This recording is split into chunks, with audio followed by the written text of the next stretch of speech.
Hey guys, welcome back to the channel. Today in the shop we are working on this 2016 Honda HR-V for our customer. Specifically want us to do an interior detail as well as an odor treatment. When you put your nose into it, there's definitely some sort of funk.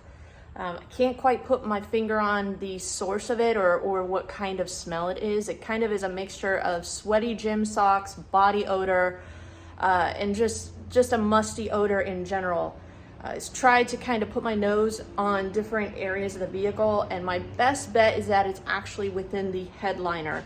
So what we've done so far is actually a thorough vacuum, and then what we're going to do next is actually do an extraction with an enzyme solution, and then from there a chlorine dioxide treatment. Now, I've done a couple different videos on my channel on odor removal processes, what I do here at my shop here in Lancaster. I want to share with you guys what we're going to be using today and how it might be a little bit more economical, especially for those of you that maybe you are a detailer and are needing to do a service like this more frequently. Let me share with you guys a great option for you to consider for your business. So when it comes to products for odor removal, there's a lot of different options on the market, and some of them, they sound ideal. I know that I've tested these out in the past and they do a great job of temporarily removing the odor. I know that they say permanent odor elimination. I've used them many a times and have had reports from customers that they tend to come back. Even products like this, they smell fantastic. In fact, I use these a lot of times at the end of every detail just to give it a general refresh. My customers absolutely love this product. It just kind of has that new car scent that you're going to find from the Black Ice hanging tree air fresheners, but it gives a really nice scent, but it's not a long-term solution.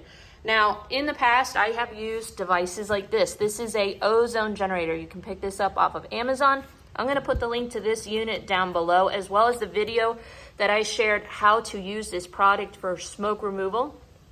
I believe that the link that I had was for originally a 6,000 milligram, but I don't know if they've discontinued that. I've had a couple people commenting that they can no longer find that unit, and that maybe that link will send you to a higher milligram ozone generator, which that's fine. It will do the same trick. It just might be a little bit more money. And then in the past, we've also talked about chlorine dioxide treatments. Now, you might be saying this looks very different than what I've used in the past, and that's because it is. Typically in the past, I was using a kit. The one that I was using was from Biocide. It was their auto shocker. And I know there's a lot of different chlorine dioxide kits online. If you were to just go into Amazon, you're going to probably see 5 to 10 different options from Adams, Detail King, P&S. There's a lot of different manufacturers that are coming out with these. For those that are just the enthusiasts or wanting to do it at home yourself, they are perfect for you to have everything that you need to be able to do the treatment in the comfort of your garage. But they can be expensive. They're anywhere from $20 to $25 per kit. And for those of you that are maybe a large-scale detailing unit and you're wanting to find something a little bit more cost-effective to cut down on your margins, this is actually something that I purchased off of Amazon. The last I purchased it was about $39 for this, about 20 tablets for one treatment in about 1 to 2 ounces of water. But there's like hundreds of tablets within this. So I purchased this for about $39, and then I actually got this is actually called a bubble box, but this is a portable air pump. You can purchase this a lot of times at even fish, pet stores, different things. I picked this up for, I think, $12 online. But this is going to help kind of aerate the solution to spread it throughout the chamber of the vehicle. So I don't necessarily need my ozone generator. I don't need to have the window cracked. I can have this going for a minimum of 3 hours up to 24 hours. This is actually good for 44 hours on one single battery charge. But even if we were to do 3-4 hour treatment, open up the vehicle, hold our breath, and then do 30 minutes with the air on to circulate it through the air system, this is extremely affordable. So I'm just going to share with you guys some of the basic prep. I've done videos on this in the past as far as our prep. But when it comes to the interior, we're getting ready to vacuum everything out. We're going to pull out all of our weather mats. And then once we are done vacuuming, we're going to come in and use an enzyme solution to actually shampoo all of our seats, our carpets. Now that's important because the enzyme solution is going to go after any sort of odor causing bacteria essentially. Once everything is dried, Then we're gonna come in with our chlorine dioxide. Now I've seen a couple places online that they'll actually say that you can take some of these tablets, mix it like one tablet in some water and actually spray it on all of your fabric and even some of your plastics. I've never tested that out, and I am more comfortable with using an enzyme solution, letting that dry, and then doing our chlorine dioxide treatment. So we're gonna go with that route just because it's a customer's vehicle. Without me testing it, I don't wanna take any sort of unnecessary risks. But we're gonna let that actually sit overnight with the chlorine dioxide. This is something that you can do in the comfort of your own garage. But sometimes the prep work is where some people get a little intimidated. So we're gonna get everything clean as much as possible. We'll come back and show you the simplicity of the chlorine dioxide treatment. A few moments later. So we're making good progress on the interior. We just got done extracting all of our fabric, our seats, our carpets. We did fronts and backs. Earlier, like I said, we did our headliner with our Royal Reflections Aftermath. We did our seat with the Does It All enzyme cleaner. We even wiped down all of our plastics with the same solution.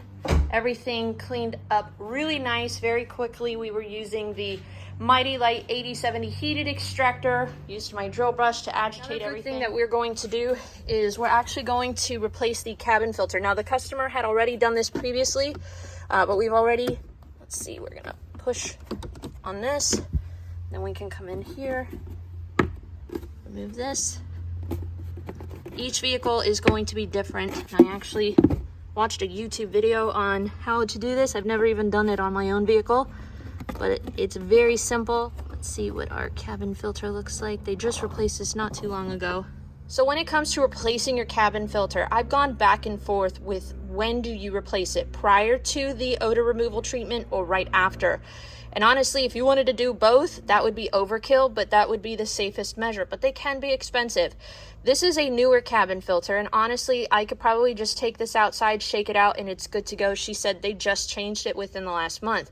But if it's not been changed recently, and you've also recirculated a lot of air with that funk within your vehicle, it's going to kind of be permeated within it. Now, when we do our chlorine dioxide, we are going to turn on the air and let that run through the air filter. But what I think I'm going to do, we're going to clean this. We're going to let that chlorine dioxide travel through this old filter.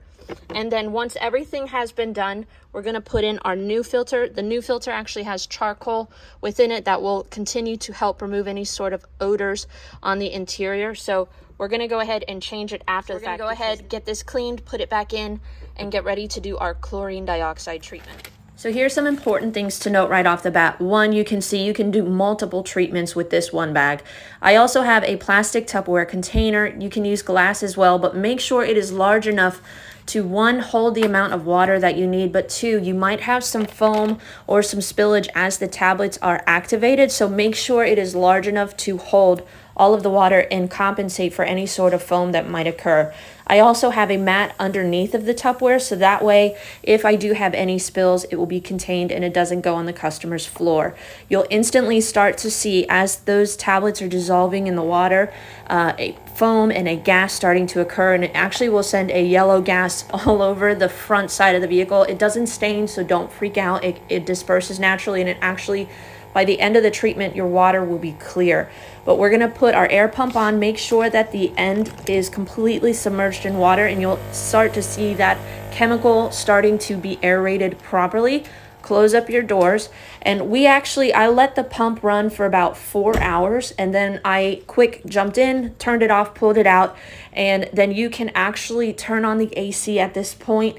Let that recirculate throughout the interior of the vehicle for probably another 30 minutes to an hour. But we actually let this sit overnight. So we'll come back. The next day. So the customer is just leaving. We actually let the chlorine dioxide sit in the vehicle overnight. I had the air filter kind of going for about 4 or 5 hours, and then pulled that out and just let things naturally kind of dissipate. And then in the morning, I ended up opening up the vehicle very quickly and turned on the air conditioning on recirculate on high for about 30-45 minutes, just to kind of let some of that chlorine dioxide go throughout the air filter. So all in all, very easy process to do. Prep is the most important step, but I think we were able to make a big impact on removing that odor for our customer. she's definitely going to be giving me some feedback, letting me know if we were able to fix it. I think there might have been an issue with some of the drains on the top of the vehicle. Maybe they were clogged. I could hear a little bit of water when we closed the tailgate, kind of like some sitting water shifting. So I don't know if maybe that was causing the odor, that there's some moisture trapped behind the headliner, because again, it's hard to know until you kind of take everything apart. But it wasn't, you know, rodent, it wasn't any sort of body odors like urine or anything like that. There was no really heavy soiling in the seats for me to guesstimate the approximate source of the smell. But all in all, very easy process to do. It just takes time. But for those of you that are wanting to do this for your own vehicles or for customers' vehicles, prep is key. Let it sit for as many hours as possible, up to 24 hours, and you should be good to go. So hopefully this can help you guys eliminate those funky odors on your vehicle.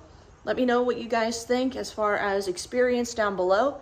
But we're going to keep moving and have a wonderful Labor Day weekend. We'll see you guys in the very next detail.